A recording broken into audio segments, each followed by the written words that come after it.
네, 우리 지난 시간에 인중혈 했었죠? 오늘은 위중혈 해볼게요. 제가 지난번에 보여드렸던 사진 보여드리면, 급성요통 처방에 인중하고 위중을 쓴대요. 근데 인중은 우리 지난 시간에 했고, 여기 위중에 대해서 한번 볼게요.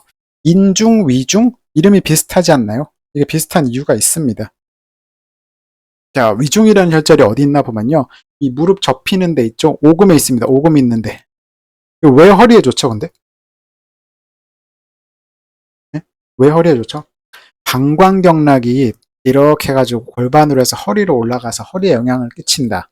보통 이렇게 설명하실 수 있고요. 원래 제가 해석하는 방식은 이제 그림으로, 소우주라는 그림으로 한번 보여드릴게요.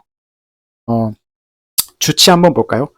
다리의 통증을 치료하는데 빠져서는 안 된답니다. 빠져서 안 된다는 말은 뭐죠? 모든 다리 증상을 치료하는데 필수라는 겁니다. 근데 왜 필수죠? 왜 하필 모든 다리의 증상 하는데 쓰여야만 할까요? 1번으로. 1번으로 써야 된다는 뜻이거든요. 그 다음에 무릎 관절염, 좌골신경통, 허리 아픈 거, 종아리, 오금, 반신불수니까 뭐 다리 안 움직이는 거 정도로 볼까요? 그 다음에 류마티스 이런 얘기 있고 갑자기 하복부 얘기 나옵니다. 여러분 이 혈자리 이해하시면요. 요 다리가 관련된 증상하고요. 요 하복부 관련된 증상들이 연결이 좀 돼야 돼요. 연결이 돼서 하나로 이해가 돼야 되는데 이런 설명들이 조금 부족하니까 그림으로 볼게요. 이 그림 하나만 보시면 끝납니다. 다리 한 개만 가져왔어요. 다리 골반부터 발까지 하나를요. 한 덩어리를 그냥 우리 몸으로 보는 겁니다. 이렇게 한 몸으로.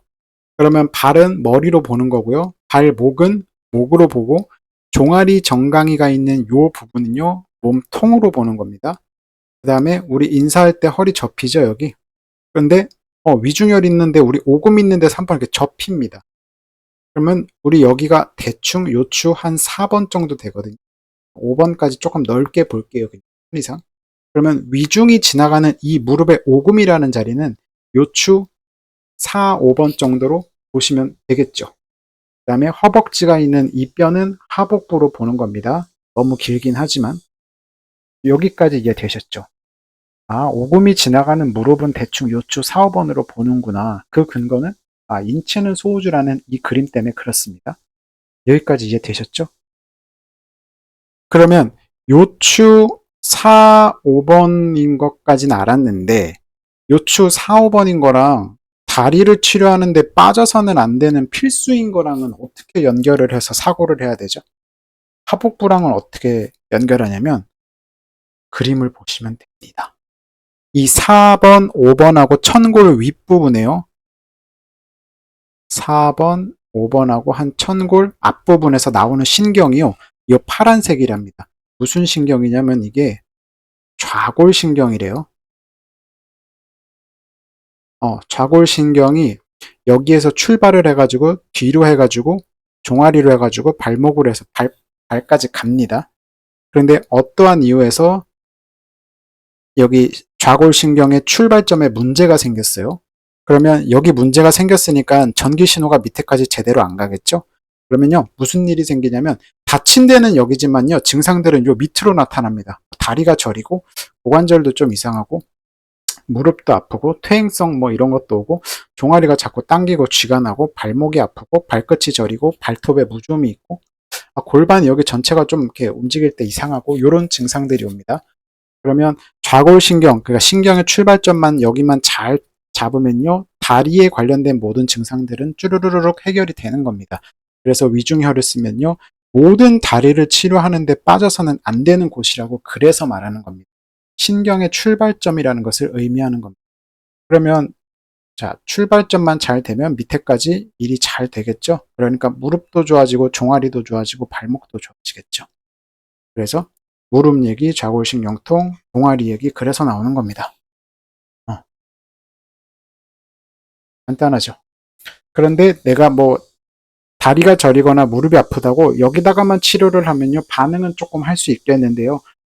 이런 증상이 나요. 반응은 조금 하는데 뭔가 좀 시원하게 확 풀리는 느낌이 안 나고, 아니면 조금 좋아졌다가 한 5분도 안 돼서 금방 다시 안 좋아지고, 이건 아닌 것 같은데 라는 느낌이 스스로 들 겁니다. 그때는 어디를 치료하냐면요. 여기를 반드시 치료해야 돼요. 여기 무조건 1번으로 잡아야 됩니다. 허리나 다리와 관련된 모든 증상을 치료할 때는요. 이 신경이 출발하는 이 지점을 무조건 1번으로 잡고 시작을 해야 됩니다. 이해되셨어요? 그 다음에 또 보면은 이제 다리 얘기는 여러분 이해되셨고, 뭐 설사, 야뇨증, 소변, 치질, 하복부 얘기가 나옵니다. 이거 왜 그렇죠? 하복부 얘기. 부교감 신경을 보셔야 되거든요. 여기가 바로 잡히면요. 요추랑 골반이 바로 씁니다. 이렇게 찌그러졌던 게 이렇게 일자로 쓰게 되거든요. 그럼 골반 안에 들어있는 뭐가 좋아지죠? 장도 있고 생식기관도 있죠. 그래서 장하고 생식기관이 풀어지는 겁니다. 그래서 장하고 생식기 소변 얘기가 나오는 거고, 또 하나 보면요. 여기서 나오는 부교감 신경이 있거든요. 천골에서 나오는 부교감 신경은 대장으로 들어갑니다. 여기 골반이 찌그러지면요. 장으로 가는 신경이 문제가 생겨서 장에 가스가 차고요. 안 먹어도 가스가 차고 배가 자꾸 불러오는 것 같은 증상이 나타나거든요. 그러면 장에 가스가 차고 배가 이상하지만요. 증상은 위장으로 나타나기도 해요. 그래서 이 천골과 골반을 바로 잡아주면 거기서 나오는 신경은요. 생식기관하고 장으로 가기 때문에 생식기관 얘기, 소변 문제 얘기, 소화기관 얘기 같은 하복부 얘기가 그래서 나오는 겁니다. 예, 부교감 신경 얘기하는 겁니다. 부교감. 그러면 요거 다 이해되시죠?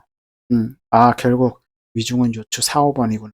좌골신경의 출발점이면서 요추와 천골을 바로 세우는구나. 끝. 요렇게 하시면 됩니다. 그러면 요거 많지만은 안 해올 수가 있는 거죠. 안 해오고. 어젠가 그저께 카톡으로 문의 오신 분이 있거든요. 예전 교육을 받으셨던 분인데 이런 비슷한 증상으로 카톡을 보내셨어요. 그래서 제가 어디를 보내드렸냐면 여기 잡는 걸 다시 한번 보내드렸어요. 수업 시간에 한번 다루긴 했지만 여러분 혼자 집에 가서 해보세요 이러면 이게 잘 안 되거든요. 아직 내 걸로 완전히 소화가 안 됐기 때문에 그때 이제 제가 카톡으로 다시 한번 보내드리면 그걸 보면 조금 이해가 이제 빨라집니다. 그래서 그렇게 보시게 되면요. 허리, 골반, 다리 문제는 금방 배우실 수 있게 됩니다. 지난 시간에 했던 게 인중이잖아요. 그리고 오늘 했던 거는 위중이고 다 가운데 중자리가 들어가거든요. 인중이나 위중이나 요추 4, 5번 정도라 그랬죠. 그럼 요추 4, 5번이 우리 몸에서 중앙에 해당되는 것 같아요. 우리 몸 머리끝부터 발끝까지 봤을 때 정중앙이 요추 4, 5번인 것 같습니다. 그래서 이름에 이렇게 가운데 중자가 들어간 거. 그래서 사람의 중심이 되고 중앙에 모인다 이런 뜻이거든요. 중앙에 모인다, 모아진다 이런 뜻. 그래서 여기서 말하는 중은요 단순히 가운데가 아니라 우리 몸의 4, 5번, 요추 4, 5번을 의미한다. 이렇게 보시면 됩니다. 8분인데 조금 길었죠 오늘. 그래서 요거 조금 반복해서 보셔야 좀 여러분 것으로 만들 수 있고요. 그렇게 해가지고 이제 허리 다리 치료하실 때 요거 위중을 쓰시면 됩니다. 도움이 좀 많이 될 겁니다. 그래서 오늘 위중혈에 대한 거, 왜 허리 통증에 쓰이는지에 대한 설명 여기서 마치도록 하겠습니다. 예, 수고하셨습니다.